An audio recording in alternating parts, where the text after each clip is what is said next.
عليكم ورحمة الله وبركاته. إن الحمد لله نحمده ونستعينه ونستغفره ونعوذ بالله من شرور أنفسنا ومن سيئات أعمالنا. من يهده الله فلا مضل له ومن يضلل فلا هادي له. وأشهد أن لا إله إلا الله وحده لا شريك له وأشهد أن محمدا عبده ورسوله. يا أيها الذين آمنوا اتقوا الله حق تقاته ولا تموتن إلا وأنتم مسلمون. يا أيها الناس اتقوا ربكم الذي خلقكم من نفس واحدة وخلق منها زوجها وبث منهما رجالا كثيرا ونساء واتقوا الله الذي تساءلون به والأرحام إن الله كان عليكم رقيبا. يا أيها الذين آمنوا اتقوا الله وقولوا قولا سديدا يصلح لكم أعمالكم ويغفر لكم ذنوبكم ومن يطع الله ورسوله فقد فاز فوزا عظيما. Amma ba'd. Saudara penabi Ustaz Mahdi Syarudin, saya mendengar yang rahmati Allah sekalian. Alhamdulillah, bersyukur kita kepada Allah Subhanahu wa taala. Dan pada waktu ini kita menyambung kuliah tafsir dalam surah Taha, musi ayat ke-42 hingga berikutnya. Dan itulah firman Allah Subhanahu wa taala. A'udzu billahi minasyaitonir rajim. Idhhab anta wa akhuka bi ayati wa la taniya fi dhikri. Idhhaba ila fir'auna innahu tagha. فقولا له قولا لينا لعله يتذكر أو يخشى. صدق الله العظيم. Maksudnya, pergilah engkau beserta saudaramu dengan bawa serta ayat-ayatku, dan janganlah kamu berdua lalai dari mengingatiku.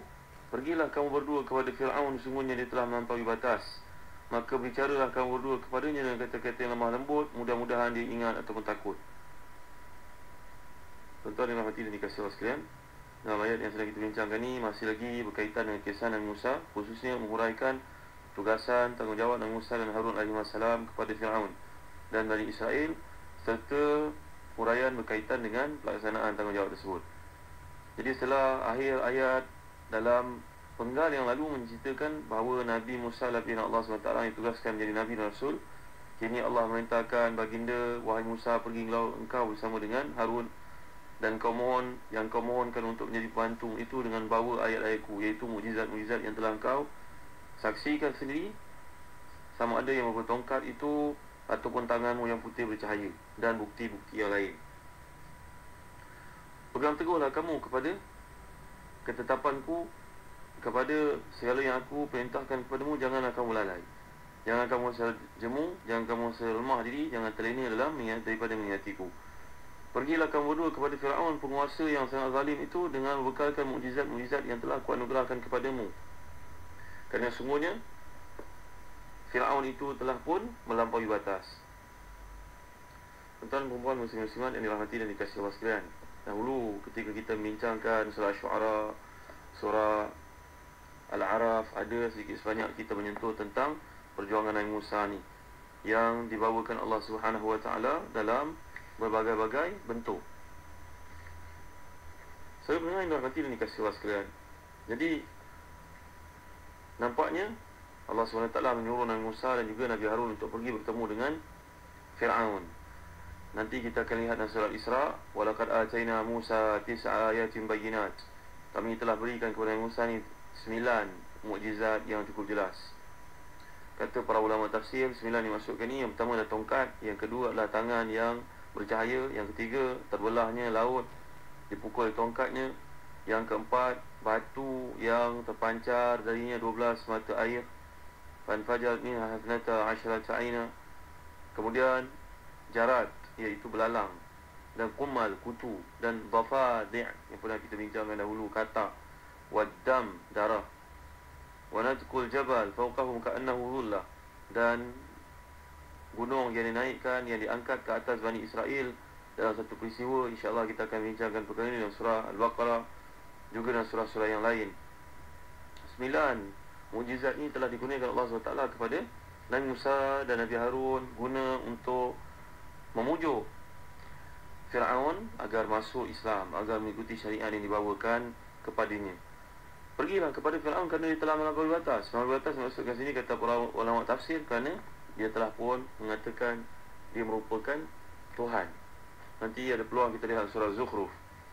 Bila Fir'aun ni telah pun berkata, wa nada Fir'aun fi qaumi qala ya qaumi alaysa li mulku Misr wa hadhihi al-anharu tajri min tahti afala tubsirun am ana khairu min hadha alladhi huwa mahin wa la yakadu yubin falawla ulqi alayhi asiratu min dhahabin aw jaa'a ma'ahu al-malaikatu muqtarinin. Fir'aun ni berkata dengan sombong dan angkuhnya, lihat bagaimana aku ni lebih berkuasa daripadanya. Lihat di bawah aku ada sungai ini mengalir. Dia ni ada apa? Bercakap pun terketar-ketar, bahasanya pun tidak lancar. Maka Fir'aun mula menghitung kelebihannya banding dengan kelebihan Nabi Musa alaihi salam. Ini kesombongan Fir'aun. Yang dimaksudkan oleh Allah SWT di sini tagha. Tagha maknanya dia telah melampaui batas. Kita telah bincangkan dahulu bagaimana perkataan tagha ni digunakan Allah SWT, melampau. Kalimah ni terletak dalam satu rumpun dengan kalimah lain ni biasanya dipakai menunjukkan sikap bermaharaja lela, sombong bermaharaja lela, melampau-lampau. Seorang raja yang bertindak zalim kepada rakyatnya dinamakan sebagai taghiyah. Dan satu yang dipuja oleh manusia sehingga melupakan tanggungjawab mereka terhadap Allah SWT dipanggil taghut. Pernah kita bincangkan dahulu. Tuan-tuan lihat dalam kitab-kitab berkaitan dengan fiqhul lughah. Contohnya dalam kamus-kamus yang ada seperti Al-Farid, seperti Al-Aziz, tuan-tuan akan lihat kedua kamus ini menaraikan perkataan tagha, ya tagha, taghut, apa yang dimaksudkan di situ. Para pendengar yang rahmati dan dikasihi Allah sekalian. Jadi dalam pendekatan yang dikemukakan di sini oleh Allah Subhanahu Wa Taala, Allah menyuruh Nabi Musa supaya berkata dengan kata-kata yang lembut.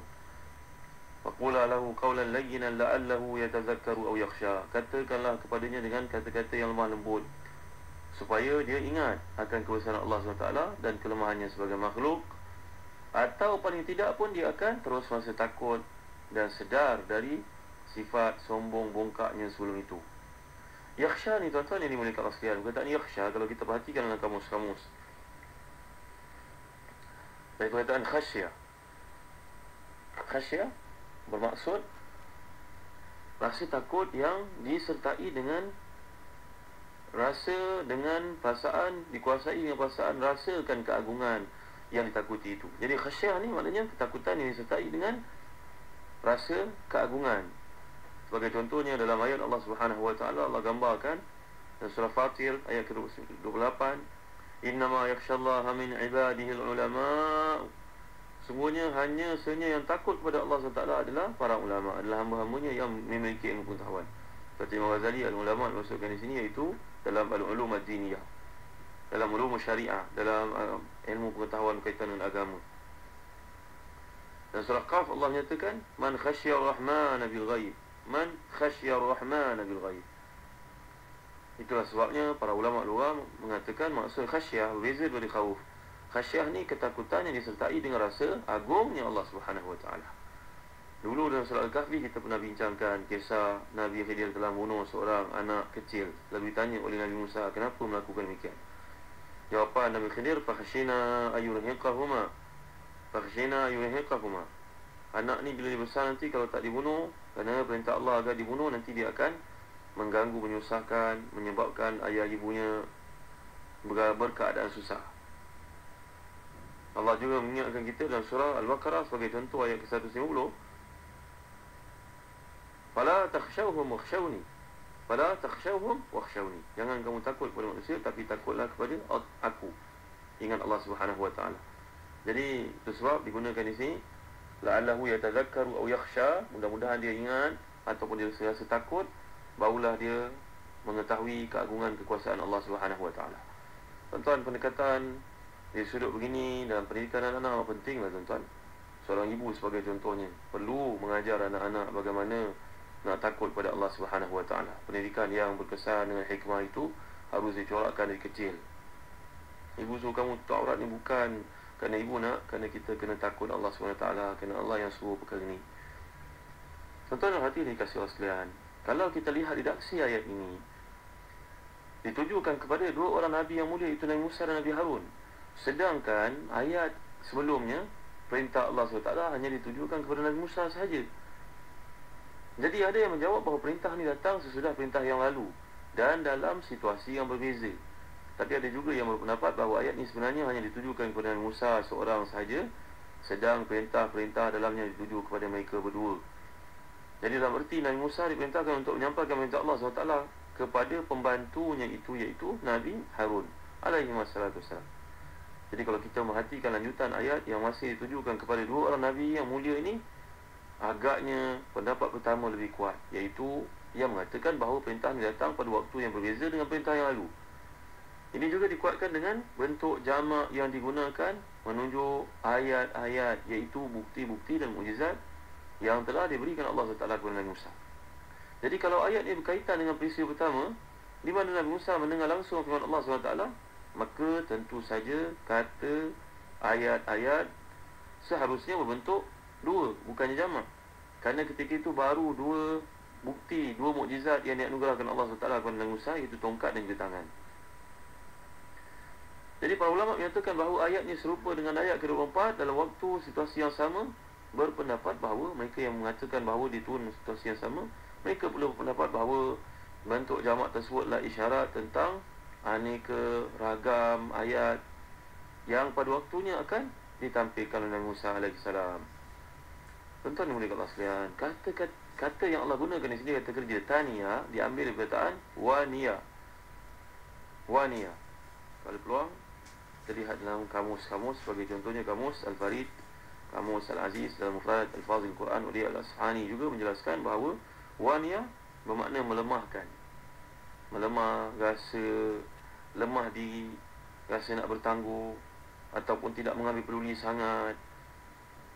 Jadi Allah SWT menegur Nabi ini supaya bersikap sentiasa cergas, sentiasa proaktif, pandang ke depan. Jangan rasa lemah diri, jangan rasa banyak sangat halangan, jangan prejudis dalam kerja yang dilakukan. Kita ni kena proaktif dan juga berfikiran positif ke hadapan. Jadi bila Allah gunakan faqula lahu qawlan layyina, katakanlah kepada mereka, katakanlah kepada Firaun ini dengan kata-kata yang lembut, ia menjadi dasar tentang perlunya ada sikap bijaksana dalam berdakwah, yang antara lain ditandakan dengan ucapan-ucapan yang sangat sopan dan menghormati orang lain, tidak menyakitkan kumpulan yang kita target itu. Berapa ramai tuan-tuan ini mulia Allah sekalian, kalangan yang lalai, yang fasik, yang fasiqah, apabila kita cuba untuk mendekati mereka dengan lemah lembut, contohnya dengan memeluk mereka, memegang tangan mereka, yang kita laki dengan laki, perempuan dengan perempuan, tiba-tiba lembutlah hati yang selama ni keras. Jadi antara hikmah yang dituntut dalam penyampaian dakwah yang berkesan adalah dengan menyampaikannya dalam bentuk yang lembut, sebelum kita menggunakan teknik yang lebih keras. Kerana Firaun adalah seorang yang derhaka kepada Allah SWT. Dia tegas dengan sikapnya, bengisnya. Tiba-tiba dihadapi dengan lemah lembut. Bila orang berkeadaan keras, kita jangan berkeadaan keras juga tuan-tuan. Di sudut psikologi tidak membenarkan seperti itu. Memang dakwah ini daripada awal lagi merupakan pendekatan yang diambil dengan lemah lembut. Jadi dakwah adalah satu usaha untuk menyampaikan hidayah Allah SWT. Perkataan hidayah berasal dari perkataan ha, dal dan juga ya, yang bermakna antara lain menyampaikan satu dengan lemah lembut. Jadi di sini lahir kata hidayah yang merupakan penyampaian satu dengan lemah lembut untuk menarik perhatian seseorang itu. Ini tentu saja bukan bererti bahawa para pendakwah tidak boleh melakukan kritik, tidak boleh bertegas. Bukan maksudnya begitu tuan-tuan. Tapi dalam banyak keadaan kita dituntut untuk melemah lembut, tidak menonjolkan imej memaki dan juga menggunakan perkataan-perkataan yang hina dan mengeji orang lain. Tuan-tuan dan hadirin dikasihi Allah sekalian, dulu kita pernah bincang dengan surah Nazi'at. Allah SWT mengingatkan Nabi Musa, faqul hal laka ila an tazakka wa ahdiyaka ila rabbika fatakhsha.